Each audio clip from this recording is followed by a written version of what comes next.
Hi guys, welcome back to my improve English channel. आज का topic है part of a sentence, वाक्य के भाग। 3 पार्ट्स ऑफ अ सेंटेंस, वाक्य के 3 भाग। मुख्यतः 3 भाग होते हैं, सब्जेक्ट, वर्ब, ऑब्जेक्ट। सब्जेक्ट को हिंदी में कहते हैं कर्ता और वर्ब को हिंदी में कहते हैं क्रिया और ऑब्जेक्ट को हिंदी में कहते हैं कारक। पहले बात करते हैं सब्जेक्ट की, यानी कर्ता की। सब्जेक्ट वो होता है जिसके बारे में वाक्य में या तो बात हो रही हो या फिर वो जो किसी क्रिया यानी कार्य को कर रहा हो। सब्जेक्ट इज द वन हुम और व्हिच वी टॉक अबाउट और the one who performs an action.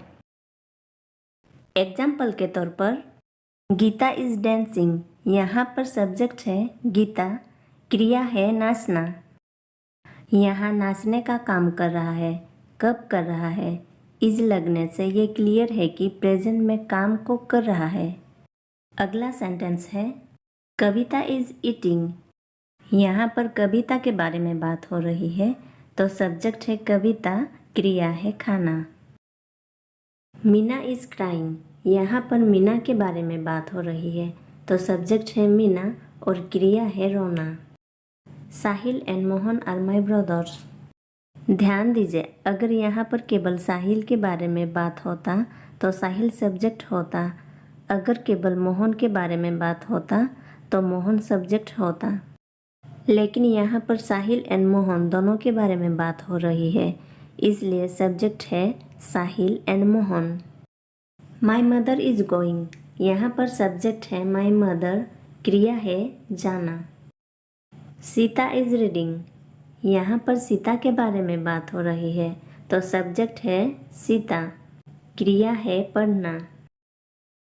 आइए नेक्स्ट टॉपिक को देखते हैं, वर्ब यानी क्रिया। क्रिया वो है जिसके माध्यम से सब्जेक्ट के कार्य या अवस्था की जानकारी मिलती है। वर्ब डिस्क्राइब द एक्शन और the state of the subject. अवस्था या स्थिति का सीधा सा मतलब है कि सब्जेक्ट किस समय में है, वर्तमान में, बीते हुए कल में या आने वाले कल में, किस अवस्था में है या था या होगा। कुछ एग्जाम्पल से समझेंगे। Meena is 2 years old, Meena 2 साल की है। सब्जेक्ट है मीना, यहाँ पर मीना कोई काम नहीं कर रही है, सिर्फ उसके बारे में बताया गया है कि वो 2 साल की है। यहाँ पर वर्तमान के अवस्था का पता चलता है। Meena was 2 years old, Meena 2 साल की थी। यहाँ पर मीना कोई काम नहीं कर रही है, सिर्फ उसके बारे में बताया गया है, लेकिन यहाँ पर वाज का यूज किया गया है। वाज एक पास्ट टेंस की हेल्पिंग वर्ब है, इसलिए बीते हुए कल की बात बताई गई है कि मीना 2 साल की थी। Meena will be 2 years old, Meena 2 साल की होगी।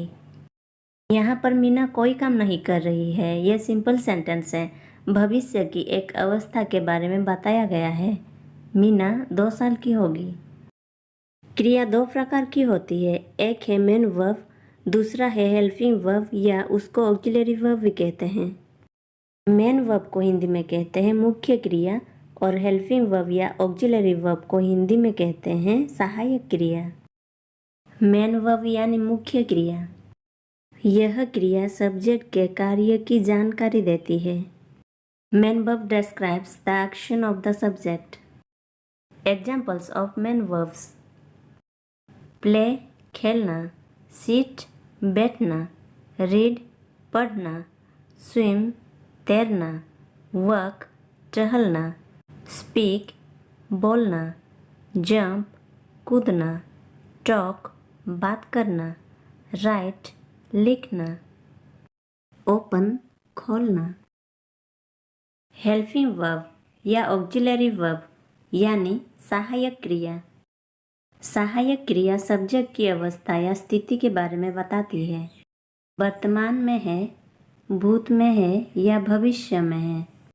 Helping verb describes the state of the subject, present, past और फ्यूचर। प्रेजेंट हेल्पिंग वर्ब्स, वर्तमान की सहायक क्रियाएं। Is, am, are, has, have, has been, do, does, can, should, must, etcetera. Past helping verbs, भूतकाल की सहायक क्रियाएं। Was, were, did, had been, could have, should have, must have, etcetera. Future helping verbs, भविष्य काल की सहायक क्रियाएं। Will have to, etcetera. कुछ एग्जाम्पल से समझेंगे। रानी इज सिंग अ सॉन्ग। यहाँ पर रानी के बारे में बात हो रही है, तो सब्जेक्ट है रानी, क्रिया है गीत गाना।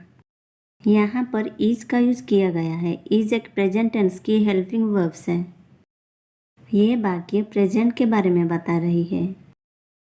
काजल इज ईटिंग। यहाँ पर काजल के बारे में बात हो रही है, तो सब्जेक्ट है काजल, क्रिया है खाना। Vinita was reading. यहाँ पर विनीता के बारे में बात हो रही है, तो सब्जेक्ट है विनीता, क्रिया है पढ़ना।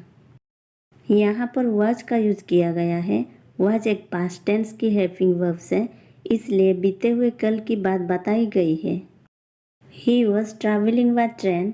यहाँ पर सब्जेक्ट है he. Rahul will play cricket.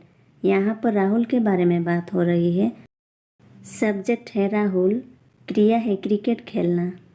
भविष्य के बारे में बताया गया है, इसलिए विल का यूज किया गया है। नेक्स्ट टॉपिक है ऑब्जेक्ट यानी कारक। ऑब्जेक्ट वो होता है जिस पर सब्जेक्ट के कार्य या अवस्था का प्रभाव पड़ता है। Object is the one which gets affected by the action और the state of the subject. कुछ एग्जाम्पल्स देखते हैं। Kavita is playing guitar. Subject है कविता, ऑब्जेक्ट है गिटार।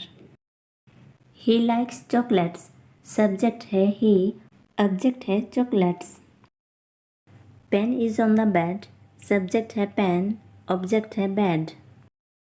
अगर वीडियो अच्छी लगी तो चैनल को सब्सक्राइब करें और बेल आइकन को भी प्रेस करें।